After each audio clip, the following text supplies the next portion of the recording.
Hello, guys, gals, and my non-binary pals. Welcome to The Vocal Minority, with Nick and Steve broadcasting live on the Really American Media platform. You all have joined us just in time for our political week in review. Keep in mind, champions, this is all need-to-know news. News you need to know. It's been another wild bore of a week, oink, oink. So hop to it, boys. Let's get this dumpster fire under control before we start our weekend. Yes, another dumpster fire. That's a good way to put it. Welcome to The Vocal Minority with Nick and Steve. Back at it again. The Resistance live on YouTube and the Really American platform. Welcome, y'all. Yeah, I was watching that show Shrinking on Apple TV, and one of the characters said that their relationship was literally a dumpster fire, and it drove me nuts. Yeah, that's one of your pet peeves. I get it. Maybe it is literally a dumpster fire. Like maybe it's burning. You don't know yet. I suppose if she's homeless and lives in a dumpster, which is on fire, and she's like making love to somebody in the dumpster, then her relationship would literally be a dumpster fire. Otherwise, people stop using the word wrong. It's got a real specific meaning. I'm just glad you're finally watching Shrinking. It's a hell of a show, dude. Are you into it so far? I am. Jason Segel's great, and I don't know how they got Harrison Ford in that show, but it's great. So check that out. A little non-political advice from the vocal minority here. That's right. Who has a website, thevocalminority.net, and we have social medias.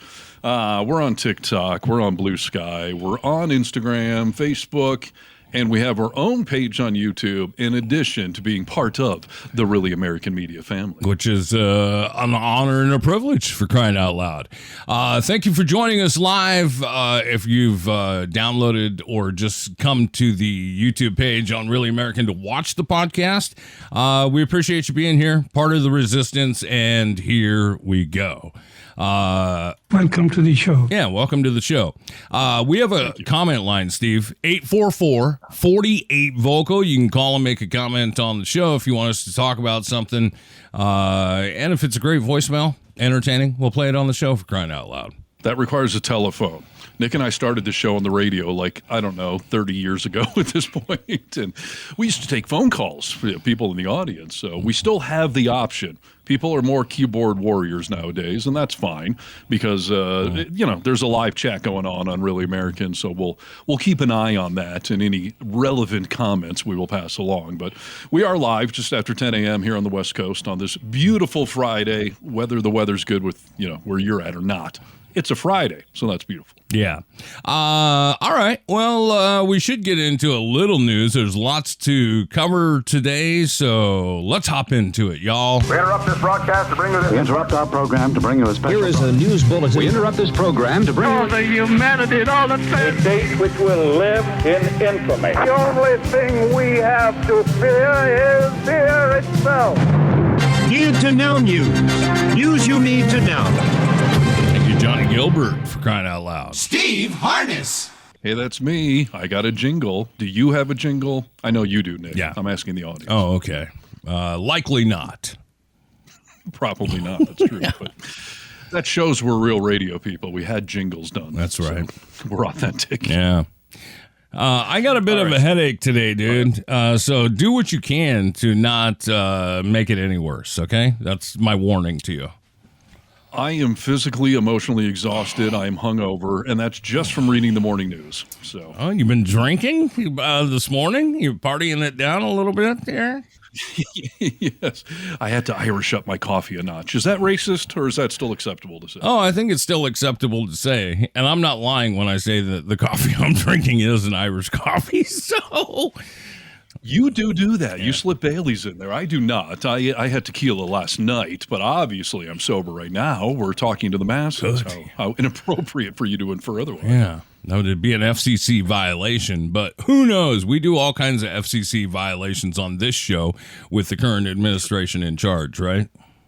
Yeah, and we're out from under the FCC's thumb, but they're still in the news today because, as we've been talking about for a while, there's a deal pending with Paramount and Skydance, the $28 billion merger, which a lot of people think is why Colbert got fired, and we know that Paramount paid $16 million cash to Trump, but then also offered him about another $16 million or so, $20 million in I don't know what they're calling free PSAs or commercials or some garbage like that.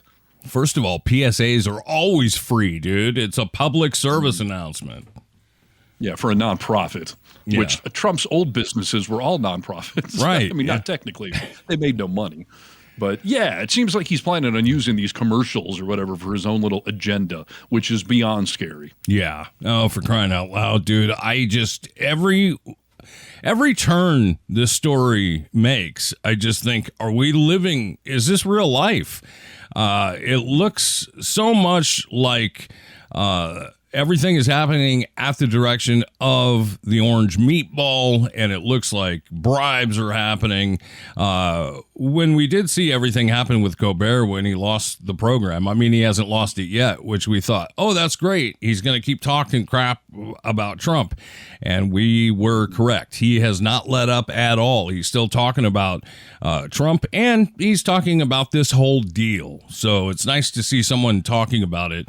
And it takes a lot of nuts, dude, to talk about it on that platform. Yeah.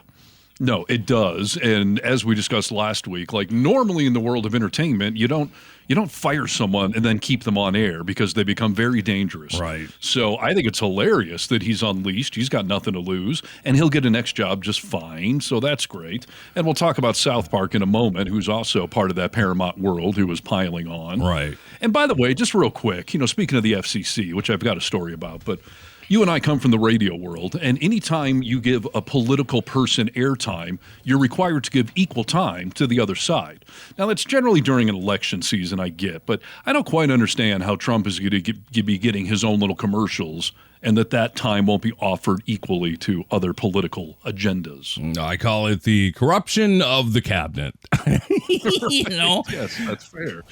And yeah, one of the things Colbert probably got fired for was making jokes about this whole thing being a bribe, where Paramount needs the FCC to approve this merger, and they gave Trump all this money. And then, like a bribe works, yesterday, the Trump administration, the FCC, approved the merger. They didn't even want to wait a while and make it look slightly better. Like, they got their bribe, they fired Colbert, they approved the deal. Yeah, you would have thought that they would have just danced a little bit, made it look like there was an intense investigation. We're, dotting all our I's, crossing all our T's, but they don't have to pretend in this day and age. No, apparently not.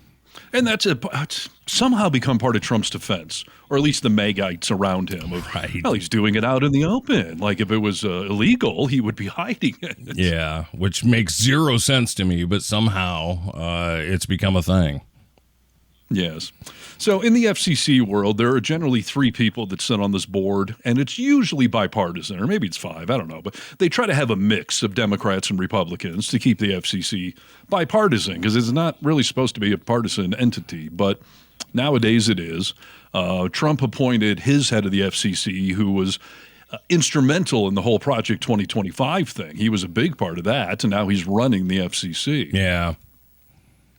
And there is one Democrat left on the FCC, and they are not happy about the Skydance Paramount merger. The only Democrat on the FCC yesterday decried what she described as the reckless approval of a merger between Skydance and Paramount, warning that the move will hurt Americans, which is part of the Trump agenda, I feel like. So.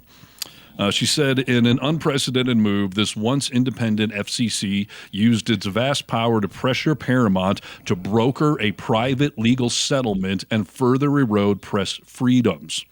She went on to say, undermining the legitimate efforts to combat discrimination and expand opportunity by overstepping its authority and intervening in employment matters, I think that's Colbert reference, reserved for other government entities with proper jurisdiction.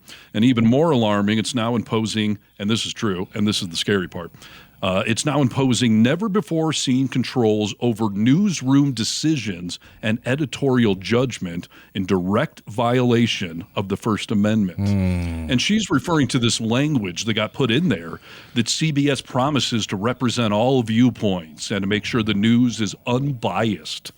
Which, how the hell do you determine what is unbiased nowadays? Well, at the direction of our dictator. I mean, that's basically what it boils down to. This woman that's sitting there solo as a Democrat, as somebody who is trying to protect the First Amendment and do things right. What a lonely position, dude. I mean, what a lonely freaking place to be. I always think about, you've seen that show on Fox, The Five, with Jessica Tarloff. I always think, what a lonely position to have on that show. I mean, she does a hell of a job sticking up for what is right and what is true. But what a lonely, lonely place to be. Yeah, I mean, Tarloff shines on that show, but I feel bad for her that she has to be the one to shine. Yeah. And that she's constantly getting beat up. And don't ever forget, people, Sean Hannity, his original show, do you remember what it was called? Remind me. Hannity and Combs, because Combs was the liberal. And their original concept was the left and the right. And then the Fox viewers got sick of the left, so they fired Combs, and it was just Hannity from there forward. Wow. So, yeah, and I will tell you, in one of the other ventures I'm working on out there, I got hooked up with a guy who is developing what could end up being a multi-million-dollar thing. I don't know. But he's developing a AI algorithm to take the bias out of news and present an article to you free of bias. And I was hooked up with him because someone wanted me as a news person to talk to this guy. And it immediately kind of triggered me because bias, I mean, Fox News and Newsmax, their bias is obvious. But on the quote-unquote left, is it bias if we say that global warming is real? Is it bias if we report a story that makes Trump look bad? Is that bias or is that just facts? And I would argue it's facts. Completely. But it depends who you ask, right? I mean, that's the kind of cycle we're living in, for sure. That's crazy. Yes. And those on the right, they don't want it unbiased. That's why Fox News does so well. They want to live in their bubble. They want their garbage regurgitated. So I don't know that this app is going to work very well. I don't know that it's going to technically work very well as to how do you determine what bias is, but I'm not sure that half this country even wants unbiased news. No, I mean, you know what? I'll include myself that, you know what? It's more comfortable. And I like to be in my echo chamber. I do. I do step out of that because I have a duty to report the news and talk to people about what's going on. So I do.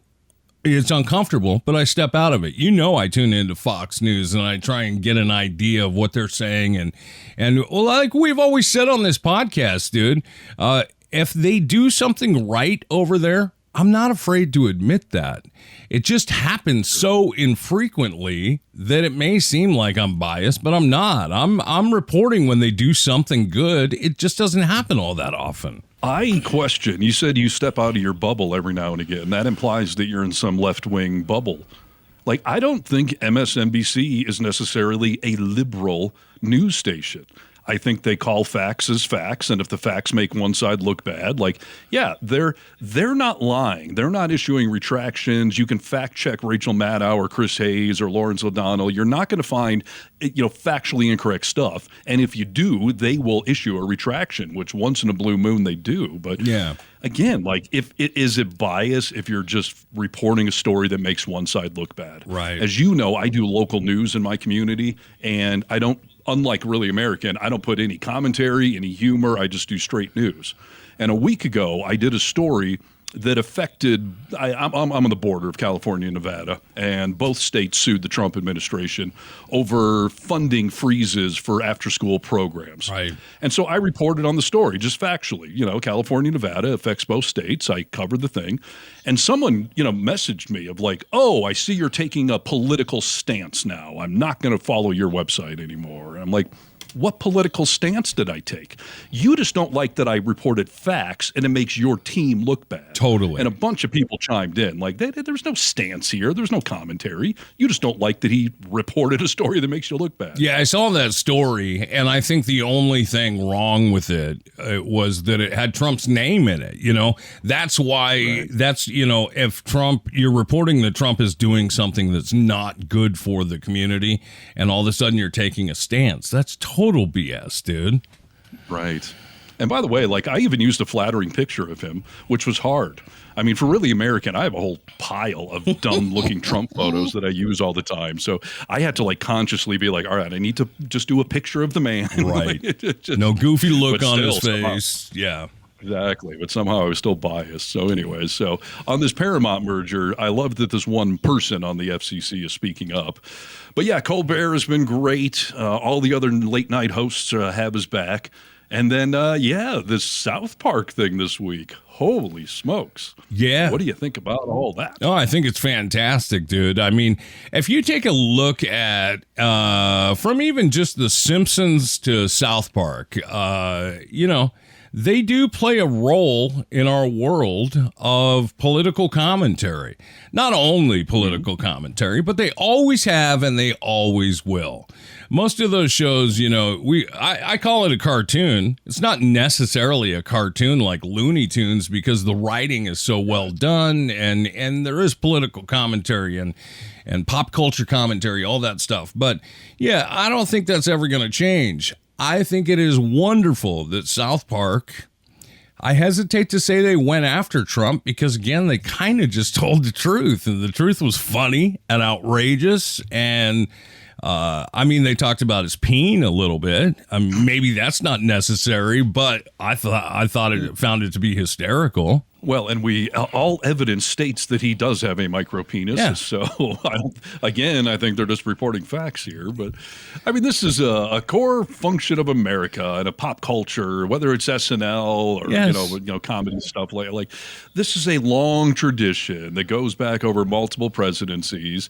And, obviously you never heard Obama or Biden bitching and moaning that SNL's making fun of them or, they were goofed on South Park. But so, yeah, South Park did this just evisceration of an episode, but again, like based on real things and based on real animosity that a lot of people are feeling. And yeah, the White House had a little meltdown yesterday, and this is part of the liberal democratic, like you just won't cut us any slack, because you don't deserve any. Completely.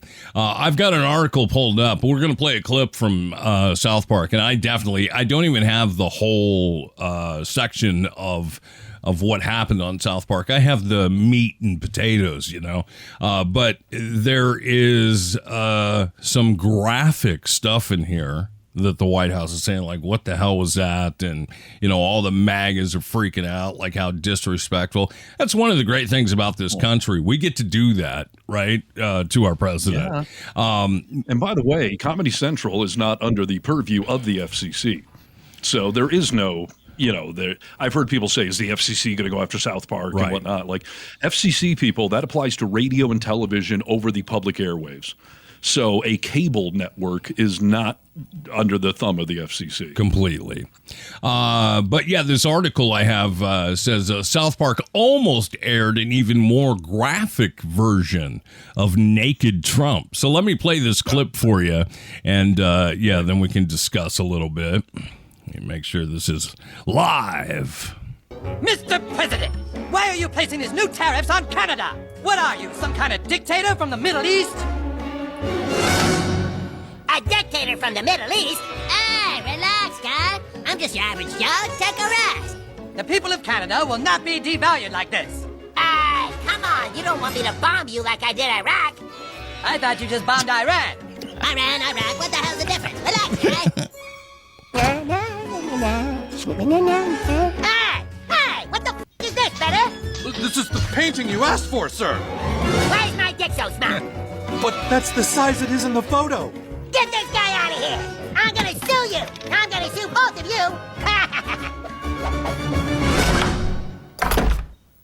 you. Nobody makes fun of me and gets away with it.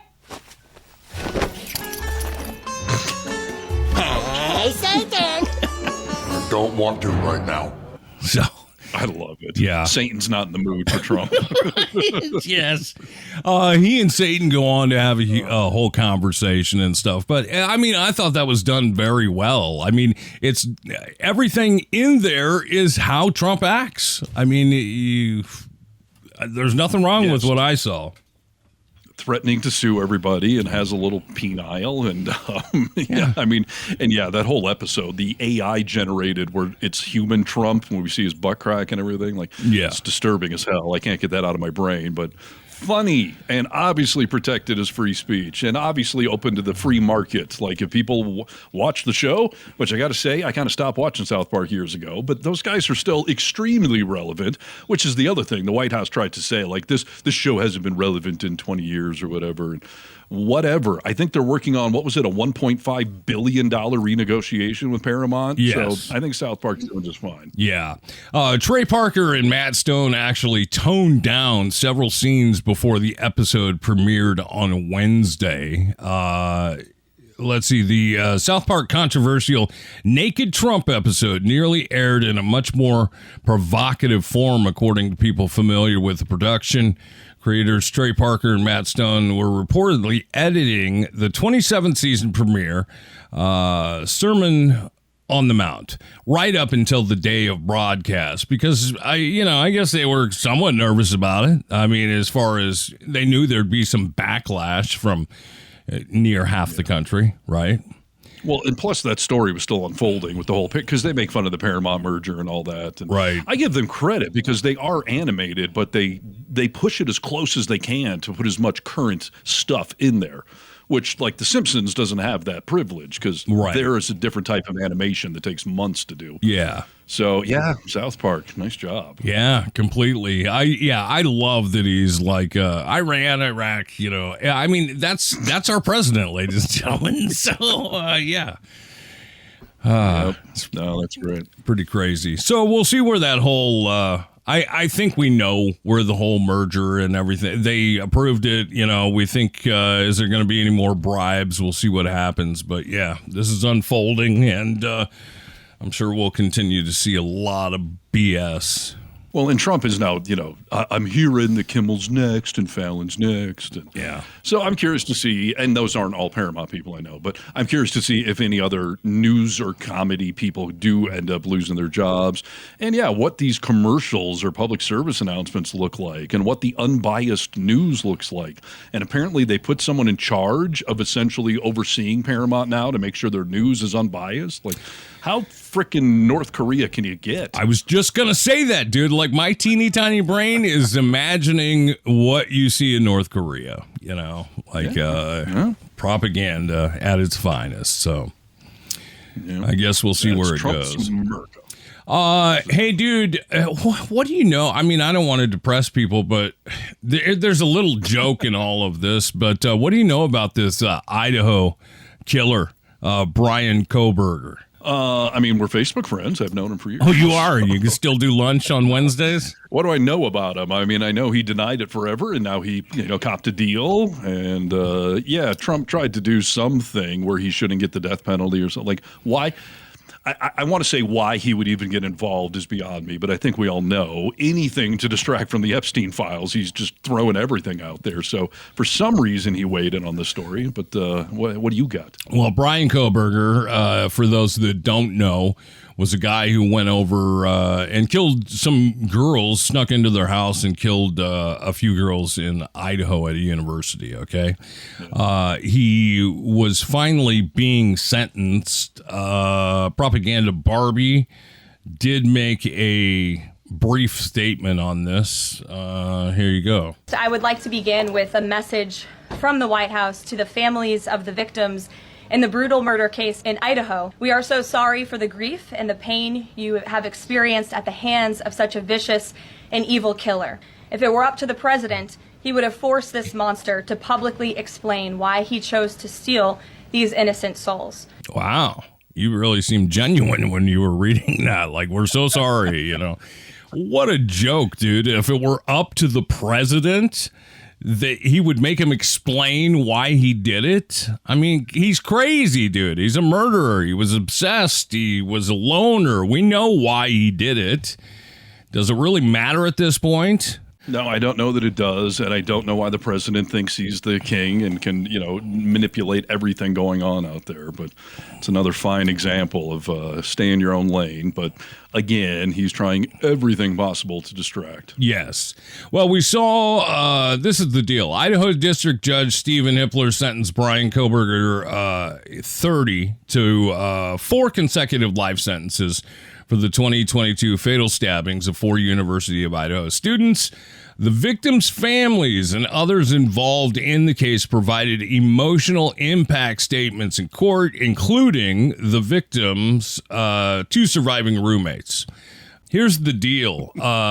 These families came in, and when we talk about emotional impact statements, these went on and on and on, and I think that they should have. And some of them were so great. They all looked at him right in the eyes and stood there and said exactly what they wanted to say. I'm going to play just a small clip of one of the best. I mean, this tickled me for sure. See how you feel about it. You may have received A's in high school and college, but you're going to be getting big D's in prison. Ouch. I mean, wow. That's the truth, right? You may have received A's in college, but you're going to be receiving big D's in prison. Wow. I had not heard that little clip. Yeah. What, does she hire a comedy writer? Holy crap. These, like I said, these were all obviously really emotional, but there was a lot of anger behind them. But yeah, I thought it was great that he had to sit there and listen to all that. I mean, he's obviously a sociopath, so I don't know if it means anything to him, but it's nice to have to sit there and listen to it. So. Right, the Comedy Central roast of Brian Kohberger there. Yeah, jeez. Big D's in prison. Right, that's well written right there. I might have to steal that line. So, but do you think you could ever be one of these people that would stand up and say, "I forgive you for murdering my child, my husband, my dad, like whatever it is"? Like, no. Could you ever do that? Could you forgive the murderer? Dude, no, I couldn't. I mean, maybe years later, I think I would torture my soul for a long time, and maybe eventually a therapist would get me to a place where I was like, I forgive him. I have a hard time saying it now, and nothing's happened to anyone I love, Yes. Yeah. No, listen, I know that holding on to that kind of stuff eats you inside, sure. But I just, especially one of my kids, I don't think I could ever be that person to say, I forgive you. Like, yeah. Maybe I forgive you. Let's go out back in the alley real quick. Geez. And by the way, I love that you called her Propaganda Barbie. I often refer to her in that way as well. And someone on YouTube was laughing that you called her that. That's great. But I don't know. I make a lot of comparisons to people in my Really American videos, and I love it when people get pissed off at me.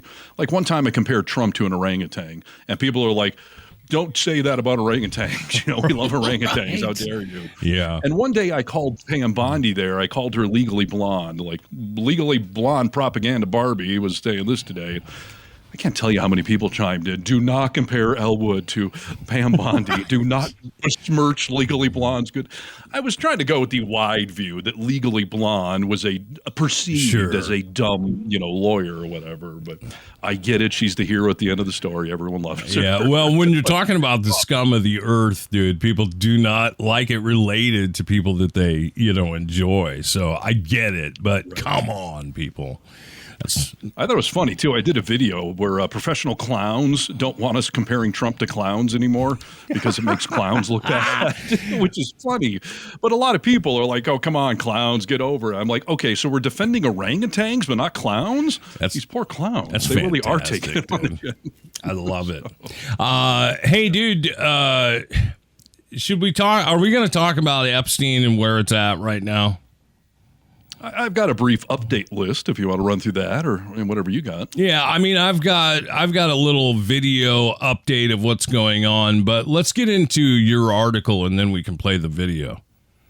Okay. I don't have an article per se, but I've just taken some notes this week because this whole frickin' Epstein thing, on one level, it is dominating the news cycle, which I find hilarious as far as it's driving Trump world crazy, this mega civil war, anything to encourage infighting over there.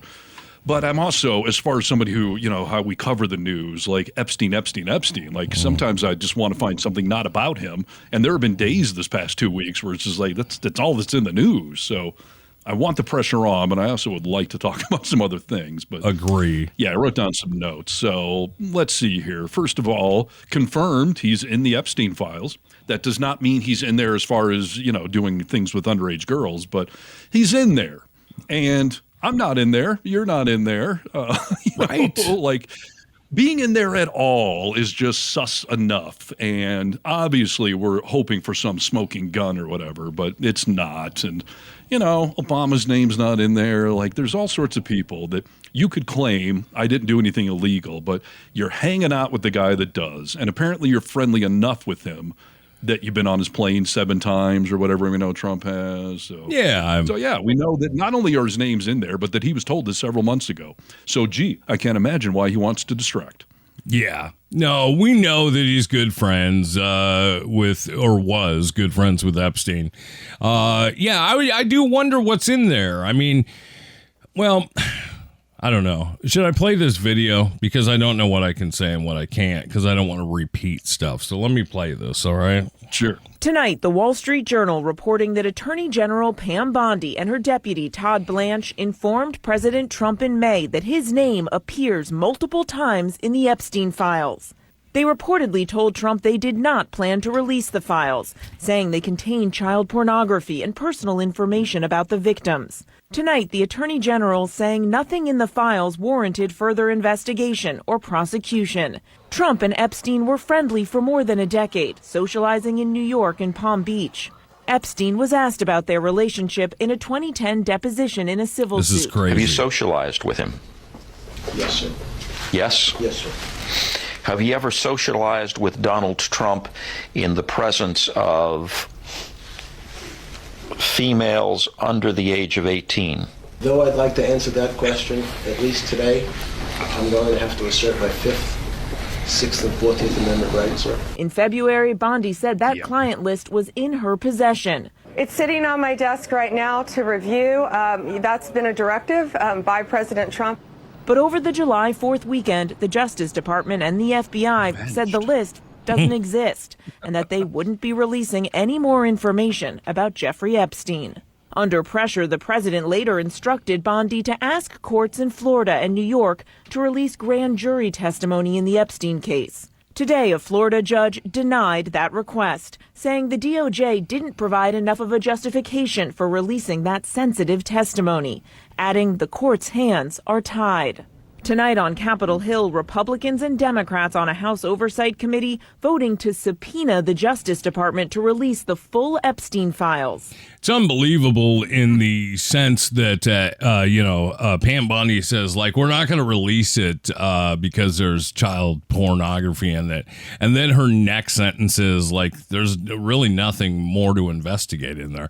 Like, that's not worthy of investigation? You're not going to go after the child porn? Yes. So first, the files are sitting on her desk. And at one point, you remember, they invited all these mega people down for an Epstein file special event where they gave them this binder. And all those people said there was nothing new in the binder. But, I just love the files are on the desk. We released a binder. No, there are no files. There's nothing to see here. Oh, yes, his name was in it. Oh, wait, Obama wrote them and Biden wrote them. They don't exist. They do exist. It's hilarious to watch them do this mental gymnastics to try to get around it. And yeah, Trump this week, the real witch hunt is Obama. You should be talking about Obama. We caught him red-handed doing a conspiracy to overthrow the government. Don't presidents have immunity? Well, I don't know what to tell you. Unbelievable. We're going to go after Obama, but we've established now the presidents can't be prosecuted when they're it's just such a freaking hilarious contradiction. And I love that most people are seeing right through it and calling them out. Thank God that they are. Do you remember, dude, there was a time, a long period of time that Obama, when he spoke on stage, he wouldn't even really go after Trump when he was speaking, because it was unpresidential to speak that way and stuff. He finally got to a point where he was like, I have to. I have to do it now. But can you imagine that Obama was like, let's put something together that's great. Let's, that's not Obama. No one's an idiot, that much of an idiot, Of course. Not to mention Trump had 4 years prior to do whatever this is. So, no. This whole thing where they're interviewing Ghislaine, is that her name? I always say it wrong. Ghislaine Maxwell? Yeah, Ghislaine. Yeah, so they interviewed her in prison yesterday. What in the holy hell is that about? Because, I mean, first of all, she's already testified a zillion times over in depositions, in court cases. She's lied under oath multiple times, but admonished by the judge in those cases as being untrustworthy. Yeah. And I was listening to a legal expert, I think it was yesterday, basically saying that, you know, a lot of people think that she might be trying to cut a deal to get out of prison, but that the rules essentially, or the laws state that the only way you can be convicted of a crime and then later offer up some sort of testimony to lessen your sentence or get out is if it's new information. It can't just be stuff you sat on through your trial. That would be completely unfair. You could lie about all this stuff, get convicted, and then be like, oh, wait, I can turn this person to that person. So she would have to have new information. And I don't think she's been out, you know, pounding the pavement to go find new leads. But isn't it just new information that she releases? It's not necessarily because it has to be, dude. I mean, if she was... It has to be newly discovered. You can't just be sitting on something and then get convicted and then release it. Interesting. I didn't know that. I thought she would be able to just come out and talk about the names on the list and be able to get out of prison earlier, you know. Right. Now, I will tell you, though, I don't know that excludes pardons, his favorite little party trick. Like, that's talking about cutting a deal with the Department of Justice for testimony. Yeah. I don't know that Trump couldn't just pardon her. Now, obviously, that would make him look even more guilty, but I don't know that he cares about that. He'll spin it into, you know, Obama framed her and I'm righting a wrong. Totally right, dude. You're totally right. So, yeah, fun right there. A couple other highlights of the past week that weren't in that article. We found a new... he signed a copy of his book to Jeffrey Epstein. I think this just came out today. And the note he signed just said, "To Jeff, you are the greatest." To the guy that he now says is a creep. And who wants to talk about him? Yeah. You are the greatest. The greatest. Jeff. Wow. What book? Art of the Deal? It was some other, the Art of the Comeback or something that he wrote, that someone wrote for him years ago. Yeah. And then we also heard new testimony, or not testimony, but an interview from Epstein's old girlfriend that said that, you know, Trump and Epstein were tight as, you know, thick as thieves, that Epstein talked about Donald Trump more than anyone else. And the quote that came out of that interview was, "They were up to no good." You know, I mean, what could that mean? We know what it means. Yeah. But yeah, I mean, up to no good. In that video, in that article video that I played, did you not find it just completely crazy that Epstein couldn't answer the question? Have you guys ever hung out with girls under 18 together? I mean, he paused for what must have been 4 or 5 seconds and then pleaded the fifth. I don't want to say that there's no scenario ever where somebody who's innocent would plead the fifth. But if you're pleading the right not to incriminate yourself, the obvious implication is if you answer the question, you're going to incriminate yourself. Yeah. And yeah, I mean, if someone asked us, hey, Nick and Steve, you ever socialized with girls under the age of 18? Excluding like maybe a family member, the obvious answer is no, we've never done that. Why would we? Of course. And if I take the fifth, then somebody's hiding something, clearly. Yeah. Is this just all, I mean, are we just talking about this and we'll continue to talk about it and it's not going to go anywhere? Is that your prediction? I don't know. I mean, I find it hard to believe there's some smoking gun sitting out there still, but who knows? I mean, we keep getting a trickle of whether it's the birthday card or this new, signature in the book. We got a bunch of new pictures this week of the two of them together. And again, on this topic of whether or not Trump is guilty by association, like one of the pictures that came out this week was at Trump's wedding to Marla Maples, and Howard Stern was there. And there's a picture where Stern and Trump and their wives are taking a picture, and in the background is Jeffrey Epstein. And a lot of people are like, oh, well, I guess Howard Stern is now guilty. He's like, no. Jeez. Stern was at a public event, and Epstein happened to be there. Trump was on the guy's plane. There's a huge difference there. They hung out. And Stern's name is not on those flight logs or anything else. Yeah, of course, dude. Yeah, I mean, I don't know how it couldn't be any more obvious to everybody that obviously he has done some shady stuff. We've heard from victims. I don't know why we're not believing victims. There's sworn testimony from several different victims of what happened, and it's not all completely like he raped me. There's victims talking about them grooming and situations that almost happened, but they got away. You know, it's obvious. So I hope that something happens for the victims, you know. For sure. And that is part of why some stuff should not be released. Like, you know, there is sensitive information in there that some of these victims may not want public. So I get that. And there are very specific rules about releasing grand jury testimony. You can't just do it because the president said, you know, do it. Yeah. So I think that was probably the correct ruling by that judge. So we'll see. Said his hands were tied, dude. It's kind of kinky. Yeah. Can we talk about Jerome Powell? Because this might be one of my new favorite Trump videos that has come out this week. Yes. So Powell calls out Trump for using fudged figures. Go ahead and play the video, and then let me get my liberal chubby out of the way, and we'll discuss it. Okay. So we're taking a look, and it looks like it's about 3.1 billion. It went up a little bit, or a lot. Immediately so the 2.7 is now 3.1. I'm not aware of that. Yeah, it just came out. Yeah, I haven't heard that from anybody at the Fed. I haven't heard that from anybody. It's right there. Our notes had it about 3.1 as well. 3.1, 3.2. This came from us? Yes. I don't know who does that.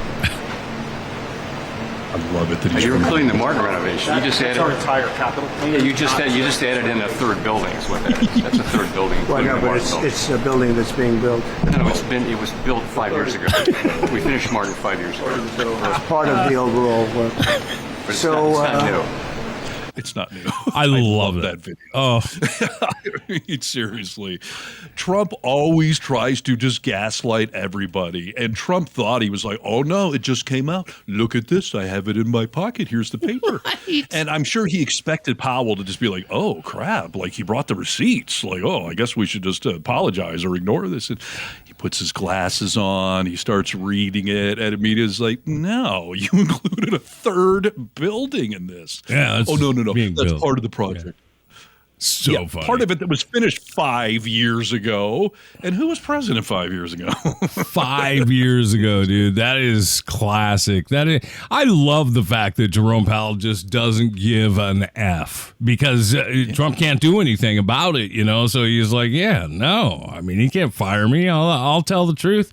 And, you know, he's still bitching about, well, just drop the rates. You know, you're going after me and you're trying to make me look like a piece of crap president. There's no inflation. Drop the rates. And yeah, no, Jerome Powell is doing what he is hired to do. And don't forget, Trump said he didn't hire Jerome Powell. Right. Who appointed this guy? Yeah. Who appointed him anyway? Right. And he did, Mr. dummy. Dementia. Yes. Which is hilarious. And yeah, Jerome Powell's an actually smart dude. So to try to, you know, just pull one over on him in real time and to do it in front of the global media, live on television, you got fact checked to your face, inflating the numbers. And then there's this other fun part of the story where part of the reason this project is over budget is because frickin' Trump 5 years ago was like, no, we need marble tiles. It should be elaborate, you know, like Trump Tower. Like, okay, we can't just use regular tiles, huh? We're going to spend an extra $1 million or whatever on marble tiles. Of course. Please. You know what's funny to me, dude, is I thought about as soon as I saw that, I rewound. I was watching DVR and I rewound it and watched it again and again. But I was like, you know what? Trump is the king of we've seen some of the greatest faces when he said certain things. Like I remember specifically like Dr. Fauci made some incredible faces when he was listening to Trump talk. Who's that doctor, that lady that, you know, was sitting there? I can't remember her name, but when he was talking about injecting bleach and stuff. Yeah. Like we get to see some really good faces. And I don't know if you notice in the beginning of that clip, but as soon as Trump says like, you know, we're 3.1 over budget, his face is just like, oh no, we're not. Like that's crazy talk. Yeah. No, his face lit up and he just starts shaking his head immediately. Like, I haven't heard that. Oh, it just came out. Here it is in my pocket. Let me look at that. Oh, you've added a building. And I loved it, his little talking head in the background. I was like, oh, that's our numbers too, sir. Yes, 3.2 billion, actually, I believe was the number. Idiot.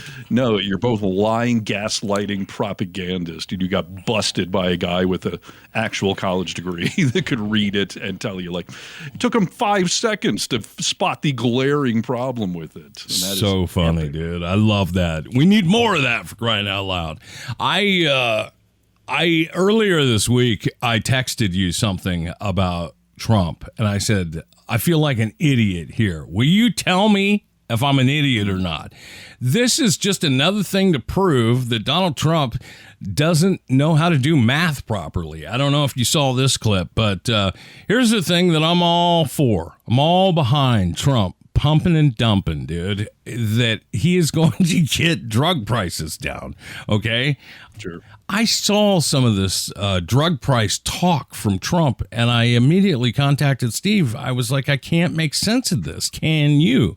This is a clip I was talking about. We're going to get the drug prices down, not 30 or 40%, which would be great, not 50 or 60. No, we're going to get them down 1,000%, 600%.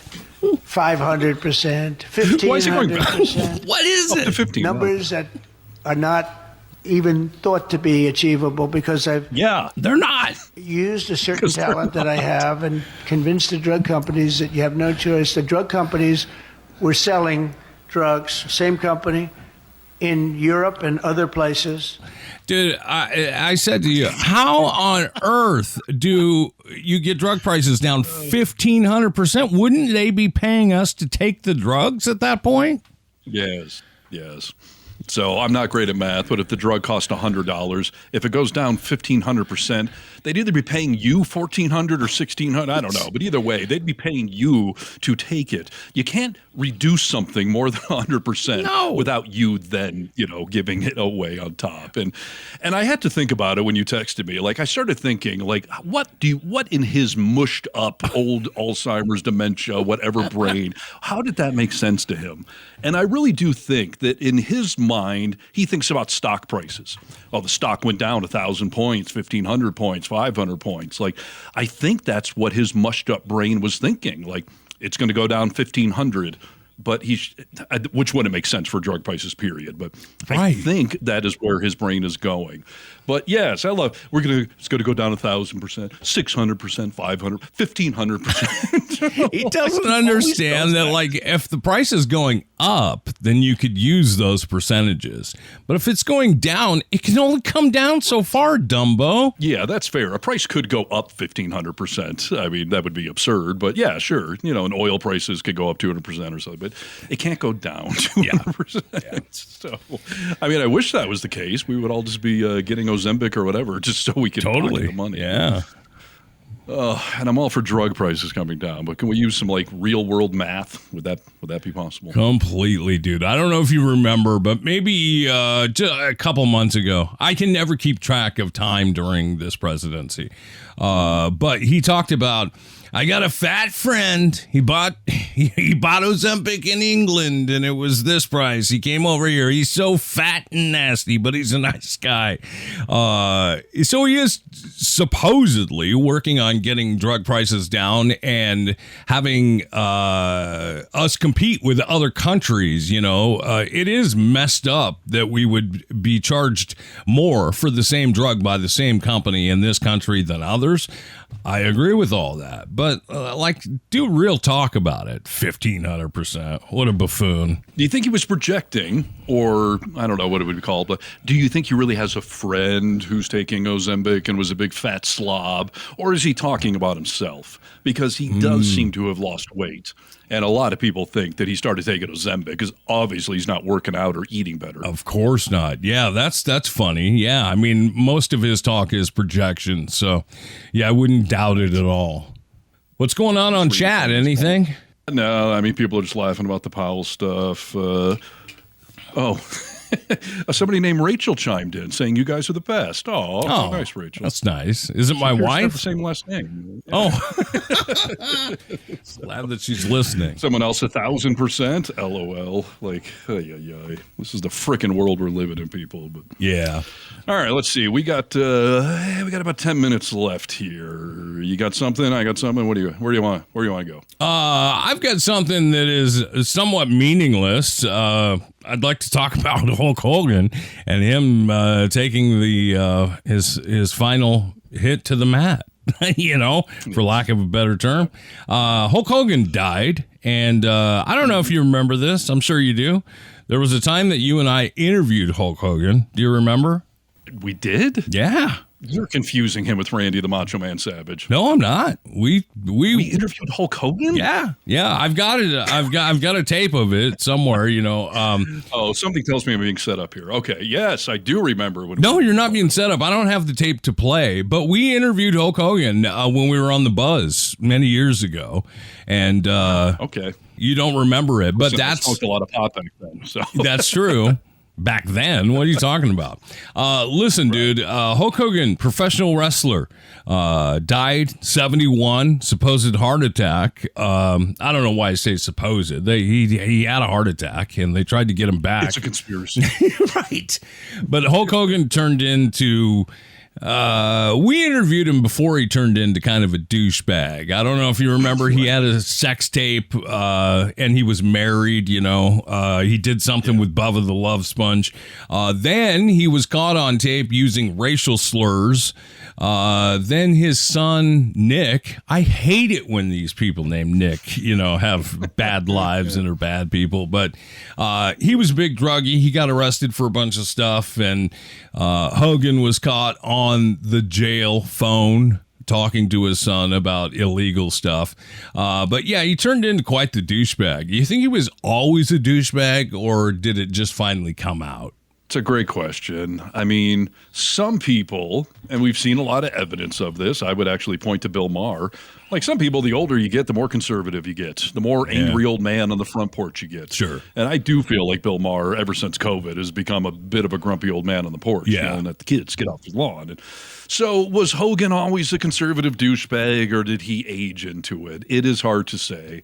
But I will tell you, I just hate that somebody like Hogan, back in the 80s when we were in, middle school and into high school, like he was cool. He was a celebrity, and I was never like into wrestling per se, but I watched it humorously in the Saturday morning cartoon they had one. I mean, he was a huge celebrity. Yes. That didn't talk politics. We could all like the guy. Completely. And then he's on that very short list of celebrities that aged in, came out of whatever as being mega. And yeah, so when I saw the other day he died, I was like, whatever. Karma catch up to you? Yes. I mean, I don't know. It's such a sad thing because I was talking to Rachel last night about Hulk Hogan, and I was like, dude, I remember when he picked Andre the Giant up over his shoulders and bodies. I was watching it live, and I was like, oh my God, like he was a hero, dude. He was his theme song, I am a real American. See, dude, Hulk Hogan used to be a good guy, turned into a Trumper, now he's dead. 71, he went early. That turns your heart black, dude. He had a heart attack. It's funny. Then why is Trump still here? I don't know. Is he just like the source of it, so he's invincible? Or God, yeah. Who knows? I don't know. Body slam in peace, Hulk Hogan. I miss you for 2 seconds. Yeah. Rest in peace. Rest in nothing. I've got one story that I'll tell you. This came out of my local news cycle today. I've not actually seen this on the national news yet. Ooh. So why don't we be one of the firsts to spread it around the globe? Breaking news. That's right. And it's a disturbing story, quite frankly. I do live in a national forest. I live near Lake Tahoe, and we have a lot of concerns around here in the Northern California, Northern Nevada area about wildfires. I mean, it's fire season right now, which I hate that there's a thing now called fire season. Right. There's countless fires burning around the western U.S. There's been smoke in the air recently from some fires in Northern California. As you know well, I got evacuated a few years ago for the Caldor fire that came within about a half a mile of my house, and I was forced to pack everything up and flee. I had a fire in my new house here, like a couple of weeks ago. I walked out my front door, and there's this huge plume of smoke. I'm like, oh, that fire's a little closer than I thought it was. Yeah. And also just the Forest Service in general. They have reduced the budget. They've reduced staffing. We're into summer season, so there's usually seasonal people that come on for the peak season that have not been hired. And so there's a little gaslighting going on here. The Forest Service is claiming that they are fully staffed for the season. Now, despite the Trump administration's public pronouncements that it has hired enough wildland firefighters, documents obtained by ProPublica show a high vacancy rate, as well as internal concern among top officials, as more than 1 million acres are currently burning across America. Less than a month ago, Agriculture Secretary Brooke Rollins, who is the same idiot that suggested people on Medicaid should go pick crops to pay for everything, they announced that the Trump administration had done a historically good job preparing the nation for the summer fire season. She said, quote, "We're on track to meet and potentially exceed our firefighting hiring goals."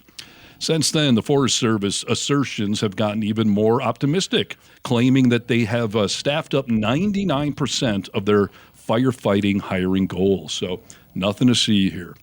However, according to the internal data, the characterization is dangerously misleading. She admitted a wave of resignations from the agency. Many senior management positions remain vacant. Layoffs from the Doge baloney. Voluntary deferred resignations and early retirements have severely hampered the wildland firefighting force. According to the internal national data, which has not been previously reported, more than 4,500 Forest Service firefighter jobs, as many as 27%, remain vacant as of 1 week ago. Wow. That's a 27% gap, 4,500 human beings that will not be out there in a fire. Most fires only have dozens or maybe a few hundred firefighters, so 4,500. That would not be 99% staffed up. No. So we are dangerously understaffed, and they're denying it outright. I believe it, but it's unbelievable. Did you see Gavin Newsom on the Sean Ryan's podcast at all? I don't think so, no. It was a great interview. And Gavin Newsom, the reason I bring it up is that he was talking about the fires over the past couple of years and what all these firings of their fire department is going to do.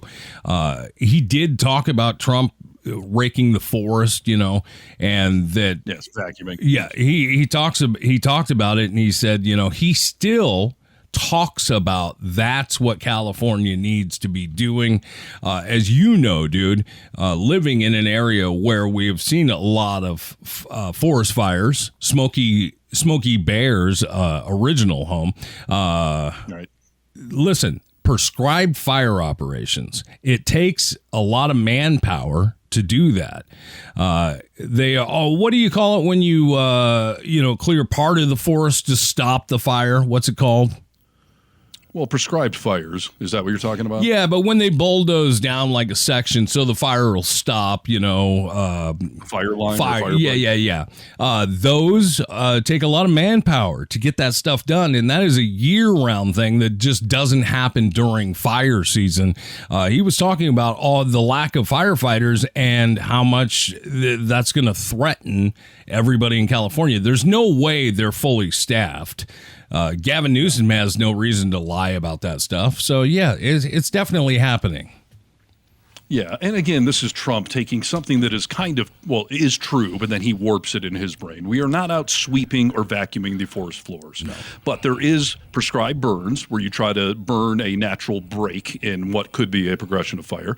And then there's also a thing called defensible space that before I moved to this area, I'd never heard of. Most people don't have to worry about defensible space. Yeah.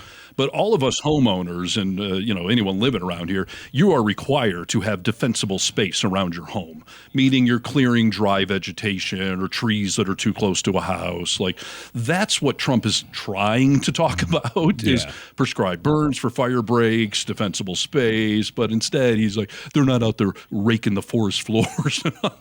It's unbelievable. Effing idiot. Yeah. Yes. Good luck, Western U.S. Once those fires happen, let's not forget all the pilots and stuff like that we need to come and actually dump water on those fires.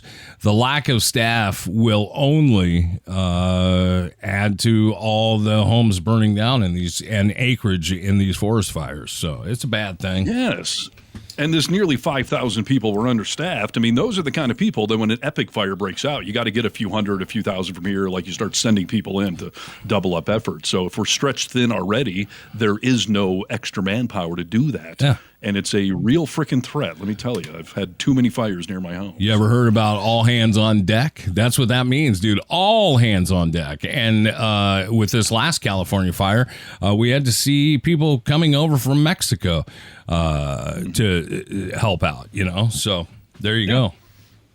And they come from some town or whatever, and then that town's left without as many firefighters. I mean, it's a ripple, and it's disgusting that the Trump administration is trying to say they are 99% staffed up when they are not. So add it to the gaslighting list, and good luck to us all. He doesn't know percentages. 1,500%. Right. Oh, boy. All right. Well, that was your week in review, dude. That's going to do it for our time. I appreciate you. And we appreciate everyone chiming in. There's a whole discussion going on in the comment section there, so I'm glad you guys are all having fun. And thank you for the positive words of support in there. And, check out everything going on here at Really American. There's a lot of great podcasts on this channel and a lot of the great short-form videos going on. So check out all of that stuff. Like and subscribe, and thanks for joining our podcast and being part of the resistance. Take the weekend off, ladies and gentlemen. And we'll see you next time. This has been another production of The Vocal Minority with Nick and Steve. Don't forget to check out all the social media, as the boys are on most platforms. Thanks for being part of the resistance, part of the pushback. Champions all around. Good day.